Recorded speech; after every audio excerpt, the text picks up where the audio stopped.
Hello అండి, welcome back to healthy kitchen. ఈరోజు నేను చేయే రెసిపీ ఏంటంటే ఇదిగోండి సొరకాయ. ఇది పచ్చ సొరకాయ అంటారు కదా, అది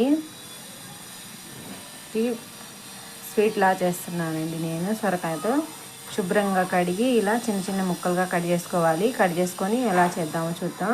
పెట్టుకున్నానండి, కుక్కర్ పెట్టుకొని కొంచెం ఆయిల్ వేసుకోవాలి. కొంచెం కాగాలండి. కాగిన తర్వాత ఇప్పుడు ఈ ముక్కలన్నీ వేసుకుందాం. స్వీట్ అంటే హల్వా కాదండి, మామూలుగా కర్రీ చేస్తారు కదా, అలా స్వీట్ కర్రీ లాగా చేస్తున్నాను. కాగిందండి, ఇప్పుడు ముక్కలన్నీ వేసుకోవాలి. సాల్ట్ వేసుకోవాలండి, కొంచెం పసుపు వేసి కలుపుకోవాలి. ఇలా కలుపుకున్న తర్వాత మూత పెట్టేయాలండి. మూత పెట్టేసి 2 విజిల్స్ వచ్చిన తర్వాత అప్పుడు బెల్లం అవి పాలు పోసుకుందాం. మూత పెట్టేశాను.